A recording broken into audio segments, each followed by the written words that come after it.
आकाशवाणी गोरखपुर से प्रादेशिक समाचार।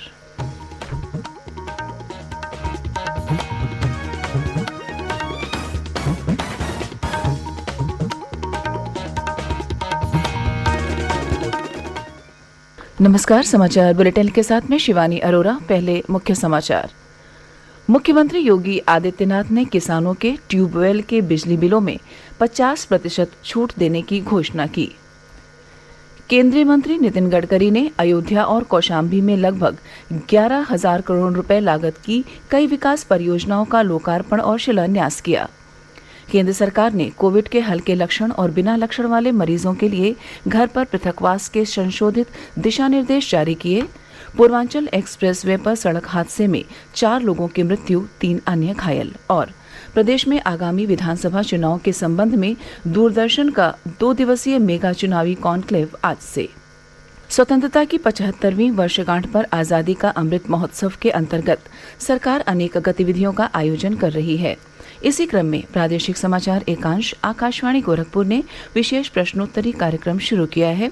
इसके तहत हर सप्ताह बृहस्पतिवार को प्रादेशिक समाचार बुलेटिन में श्रोताओं से देश के स्वाधीनता संग्राम और उसके गौरवशाली इतिहास पर एक प्रश्न पूछा जाता है। कल के क्विज में हमारा प्रश्न था, भारत के राष्ट्रगान जन गण मन को गुरुदेव रविंद्रनाथ टैगोर ने मूलतः किस भाषा में लिखा था? सही जवाब है बांग्ला भाषा में। इस सप्ताह के भाग्यशाली विजेता हैं महोबा जिले के स्वतंत्र आविष्कारक प्रेमचंद स्वर्णकार। आपको समस्त आकाशवाणी परिवार की ओर से बहुत बहुत बधाई।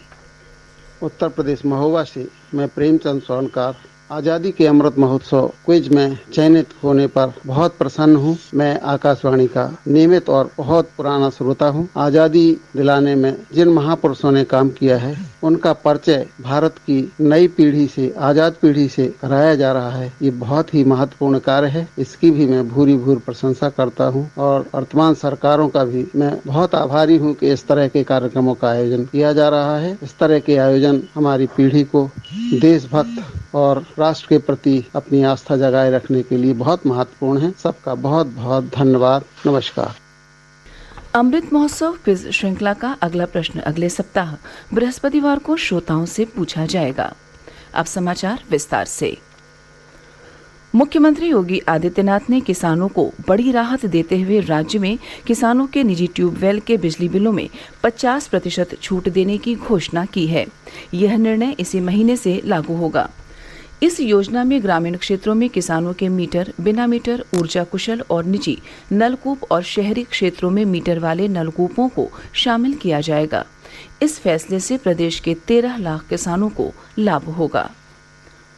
मुख्यमंत्री योगी आदित्यनाथ ने कहा है कि सरकार परंपरागत हस्तशिल्पियों, कारीगरों, कुली और श्रमिकों को अगले 4 महीनों तक 500 रुपये प्रति माह का भरण पोषण भत्ता देगी। उन्होंने कहा कि कोरोना महामारी की तीसरी लहर को देखते हुए यह फैसला किया गया है।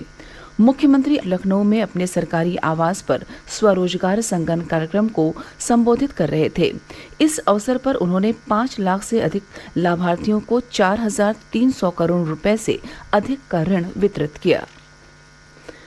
केंद्रीय सड़क परिवहन एवं राजमार्ग मंत्री नितिन गडकरी ने कल अयोध्या और कौशाम्बी में 11,000 करोड़ रुपए से अधिक की लागत की कई राष्ट्रीय राजमार्ग परियोजनाओं का लोकार्पण और शिलान्यास किया। इन राजमार्गों के बनने से प्रदेश में निवेश को प्रोत्साहन तथा औद्योगिक विकास को बढ़ावा मिलेगा एवं नए रोजगार के अवसर सृजित होंगे। इस अवसर पर आयोजित एक जनसभा में केंद्रीय मंत्री नितिन गडकरी ने कोखराज से हंडिया तक रिंग रोड बनाने की घोषणा करते हुए कहा कि प्रदेश में सड़क नेटवर्क को मजबूत करते हुए राज्य को विकास की ओर ले जाने के लिए हम कटिबद्ध हैं। उन्होंने कहा कि भगवान श्री राम वनगमन मार्ग के निर्माण से प्रयागराज, चित्रकूट, कौशाम्बी और श्रृंगवेरपुर धाम जैसे महत्वपूर्ण तीर्थ स्थल आपस में जुड़ेंगे। उन्होंने कहा कि NH 237 के कोसी परिक्रमा मार्ग बस्ती जनपद स्थित मखौड़ा धाम से आरंभ होकर अयोध्या, अंबेडकर नगर, बाराबंकी, गोंडा होते हुए वापस मखौड़ा धाम में समाप्त होगी। उन्होंने कहा कि अयोध्या में 84 कोसी परिक्रमा मार्ग के निर्माण से श्रद्धालुओं को सुविधा होगी, जिससे धार्मिक पर्यटन को बढ़ावा मिलेगा। श्री गडकरी ने कहा कि अधिक संख्या में राजमार्गों के निर्माण से कृषि एवं स्थानीय उत्पादों को बड़े बाजारों में पहुंचाने में सुविधा होगी। श्री गडकरी ने अयोध्या में हनुमान मंदिर में दर्शन के साथ पूजा अर्चना भी की। इस दौरान उप मुख्यमंत्री केशव प्रसाद मौर्य भी मौजूद रहे।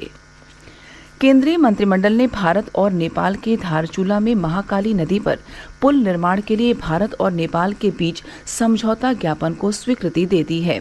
सूचना और प्रसारण मंत्री अनुराग सिंह ठाकुर ने कहा कि इससे उत्तराखंड और नेपाल में रहने वाले लोगों को काफी लाभ होगा। उन्होंने कहा कि इस संबंध में दोनों देश जल्द ही समझौता ज्ञापन पर हस्ताक्षर करेंगे। प्रधानमंत्री नरेंद्र मोदी की पंजाब यात्रा के दौरान सुरक्षा उल्लंघन पर प्रश्न के उत्तर में श्री अनुराग ठाकुर ने कहा कि गृह मंत्रालय इस बारे में जानकारी प्राप्त करने के बाद एक कड़ा निर्णय लेगा। प्रादेशिक समाचार आप आकाशवाणी गोरखपुर से सुन रहे हैं। यह समाचार बुलेटिन हमारे YouTube channel AIR news Gorakhpur और ट्विटर हैंडल AIR न्यूज_GKP पर भी उपलब्ध है। केंद्रीय स्वास्थ्य मंत्रालय ने कोविड-19 के हल्के लक्षण वाले और लक्षण रहित रोगियों को घर पर पृथकवास में रहने के बारे में संशोधित दिशा निर्देश जारी किए हैं।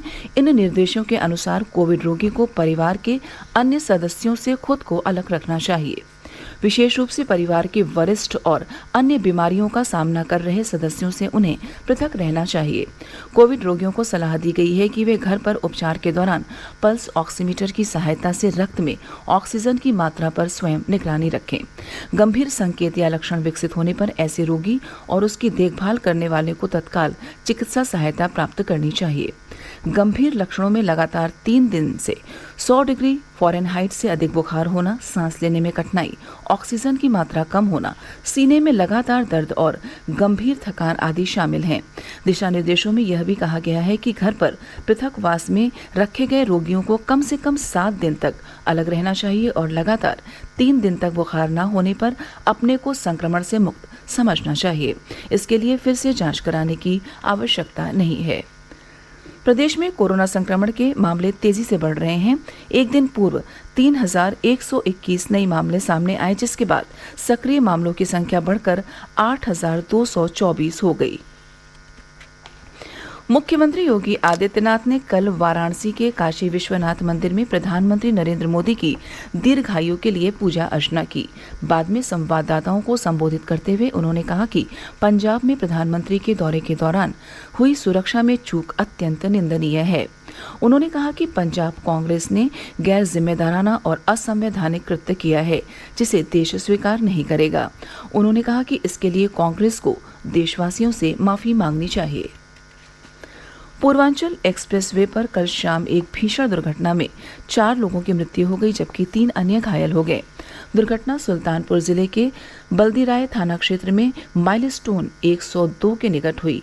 पुलिस ने बताया कि हादसा एक तेज रफ्तार कार के डिवाइडर से टकरा जाने के कारण हुई। कार सवार वाराणसी के रहने वाले बताए जा रहे हैं, जो लखनऊ से वापस लौट रहे थे।